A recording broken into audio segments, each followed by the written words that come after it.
What's up, YouTube? On the Warpath, Sanchez 405 coming at you. Just wanted to, before I get into this, acknowledge the passing of Chief Z. Be remiss if I didn't say something about it. Rest in peace, Chief Z. Big Redskin fan, super fan. Made a national poll one time as the Redskins' unofficial mascot. I think most of us just wish we could be half the fan he was, and hopefully the Skins can make him and us proud this upcoming season. And just looking forward to coming at you every day with a new video up until training camp, which is next Thursday. And I said Wednesday, July 21st, and totally goofed that up. So I'm sorry, that's my fault. But charge that to my head and not my heart.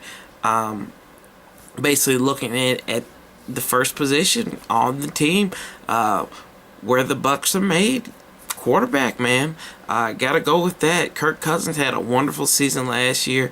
It started all back in August when they named him the starter for the third preseason game against Baltimore. Jay Gruden came out, never looked back, didn't have to look over his shoulder for the first time in his career, waiting to see when RG3 was coming back. Had a few bumps in the road, but the guy balled out for the most part, especially the last 4 games of the season. He was bulletproof. Came out, even played semi-decent in the playoff game, but that's neither here nor there. Just some stats, just looking at it, 7th in completions, and remember, Kirk did not get elected to the Pro Bowl. 7th in completions. 1st in completion percentage. Almost by 2 full points over the next guy, and Drew Brees. He's 10th in passing yards, so that's really good for him there. Passing rate of 101.6. And for you ESPN guys, I think this is a fake stat, but I'm just going to do it anyway. The QBR of 70.05, which is pretty good. And also had 3 game winning drives. Philadelphia, the Tampa Bay game, and then that win in Chicago, first road win of the season.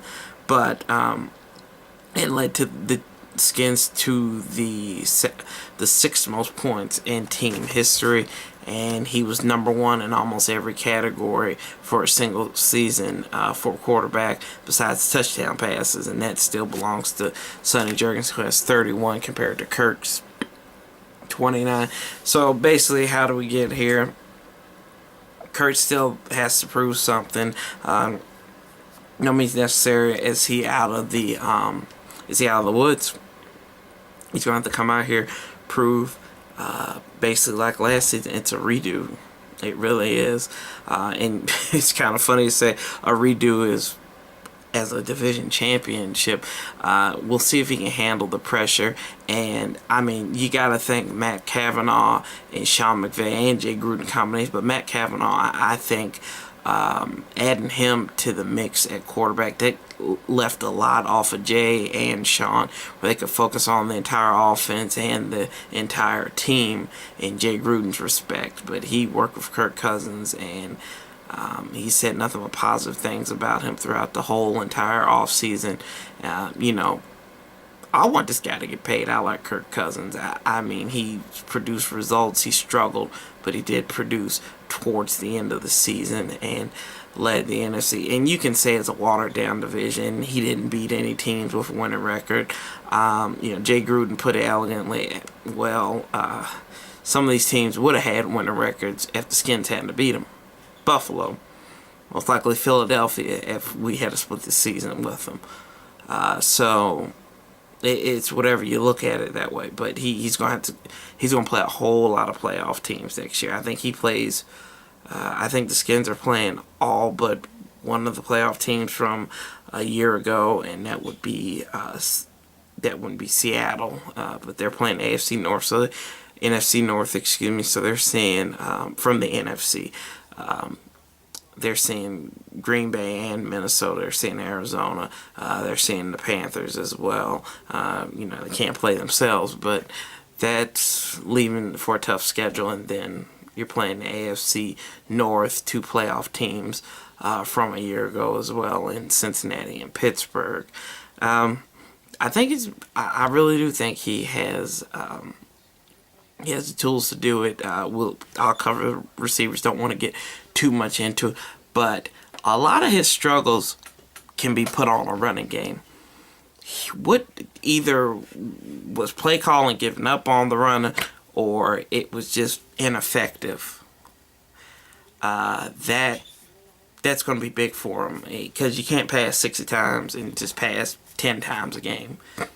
You're not going to win games like that. And that, I think they've found a good mix at the end of the year, especially December and January. You're going to have to pound the rock and run the football. So we'll see how that turns out. He's got a good backup in Colt McCoy.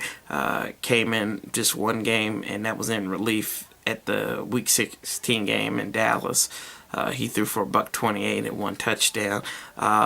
Project quarterback, number 3 quarterback on the depth chart, Nate Sudfeld, who's actually the brother of Zach Sudfeld, who plays for the New England Patriots. So hopefully he doesn't deflate any balls or anything like that.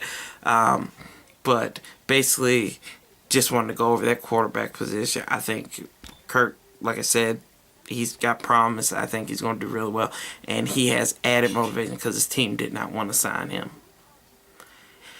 And if he comes out and balls out, they're going to have to shell out a whole lot more money to keep him than what they expected. And, I mean, like I said, it's a double-edged sword. If he plays well, he's going to get paid. The team's going to hurt their wallet, or he's going to play and play bad, and he won't be in the team anymore. But we'll see how that goes, and I think this is going to be really big for him and everything. So we'll see. But that's my first position preview of the season. The only subtraction I had was Robert Griffin III, and to be honest, that was needed. We'll see him when we host Houston in October, I believe. And Kirk Cousins, speaking of that, playing three great quarterbacks. First two out of 3 games, he's playing Super Bowl winning quarterbacks, and Big Ben, Eli, week 1 and week 3, and then Romo's in there as well. So, I mean, quarterbacks that are really great, probably the best in their franchise's histories.